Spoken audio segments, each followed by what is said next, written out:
So ito mga sangkay, may update po kay Dr. Willie Ong na tumatakbo ngayong senador. Mga sangkay, ating alamin po ang sitwasyon. Mayroon pong sinasabi nilang milagro na naganap mga sangkay. Tingnan po natin.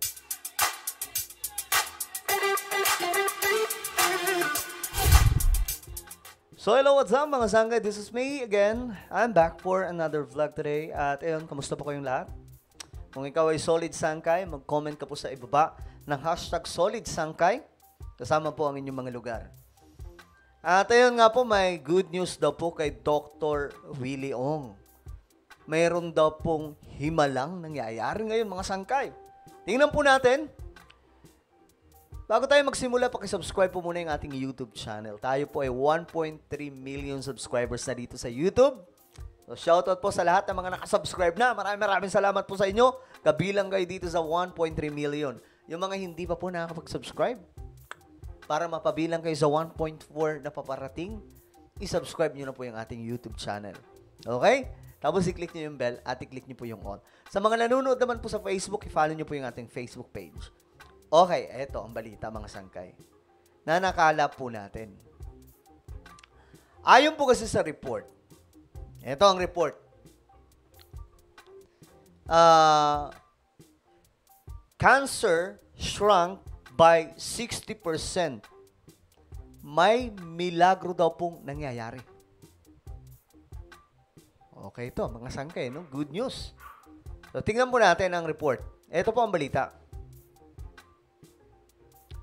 So, ayon po dito, renowned cardiologist and online health advocate Dr. Willie Ong took to social media on Tuesday to share good news his current health condition. So, tingnan po natin mga sangkay kung ano po ang siguro pwede natin makita yung kanyang Facebook no?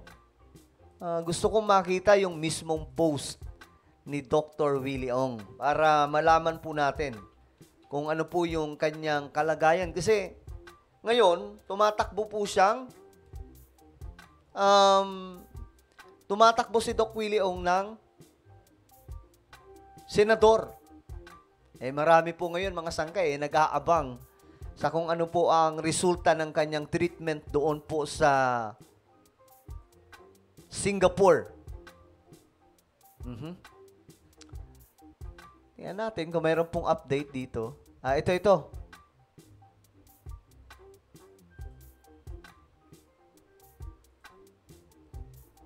Okay, tingnan po natin. Sabi po niya dito, prayer at night. Salamat Lord sa binigay mong blessings ngayong araw. Sa aming pagtulog sana ay mabantayan mo ang mga Okay. Hindi pa yan, mga sangkay.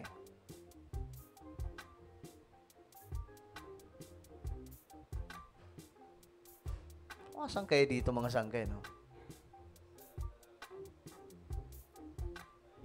Okay. Ito yung post niya. Isang pasasalamat, gagaling ka din, by Doc Willie Ong.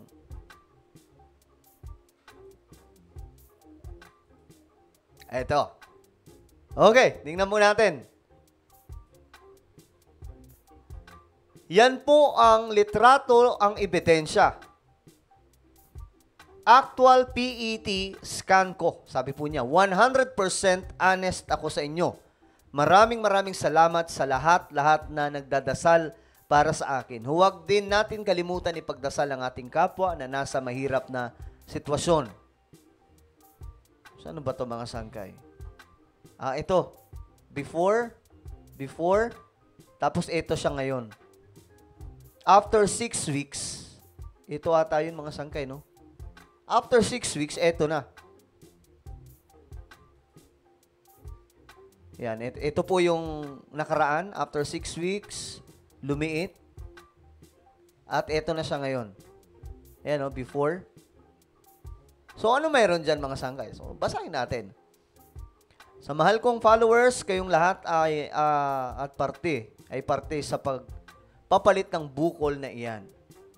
Tingnan ang litrato ng aking PET scan bago at tapos ng 6 na linggo na gamutan.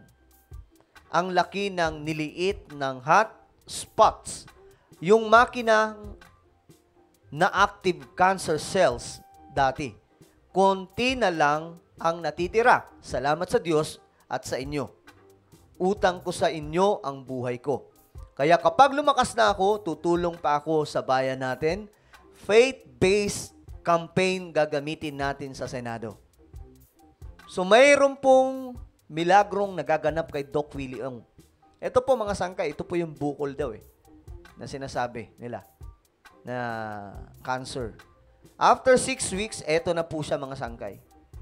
Lumiliit ng lumiliit.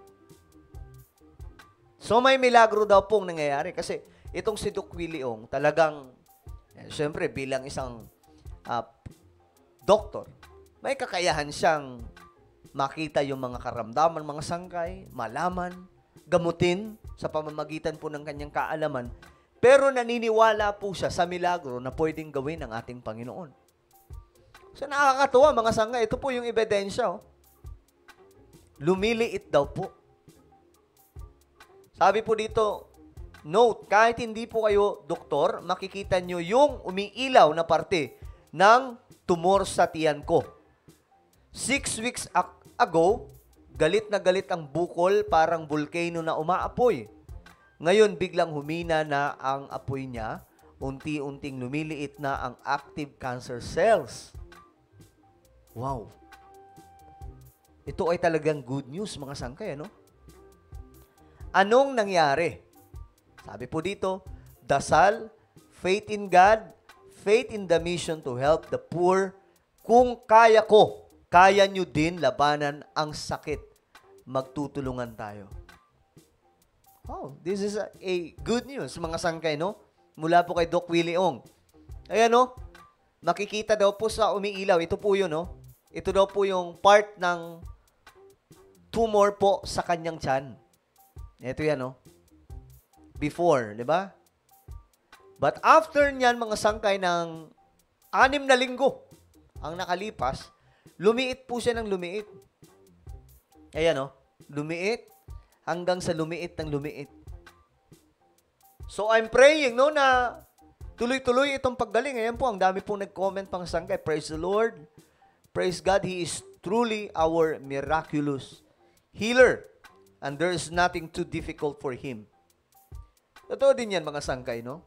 Na kapag malakas talaga yung faith mo kay Lord, kahit ano pang karamdaman yan, kaya kanyang pagalingin, mga sangkay. Ibang mga tao, kapag talagang, halimbawa, ganitong klaseng karamdaman, di ba?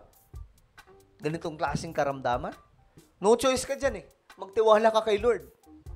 Yun yung pinaka-ano natin, mga sangkay, sandalan sa tuwing yung tipong no choice ka na, wala ka nang matakbuhan, di mo na alam ang gagawin mo, then, yun yung time na titingin ka kay Lord. Minsan kasi, ganun tayo mga tao, mga sangkay, kung kailan malala ng sitwasyon, di ba? Kapag mayroong problema, na malaki na, saka lang tayo lingon sa ating Panginoon, naaalala natin si Lord.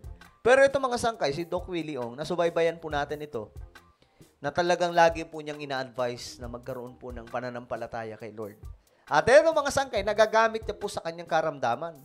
Kung kaya't sinasabi po dito na, now after 6 weeks of treatment by my Singapore, ito mga doktor niya, mga sangkay, yung cancer daw po ay bumaba ng husto. Ayan, no? Shrunk dramatically. Grabe itong good news, mga sangkay. Ito. I think meron pa po ito, mga sangkay. Tingnan po natin. Ito po yung ebidensya, pinakita niya. Ayan. Ito, mga sangkay. Ito po yung post. Grabe, no?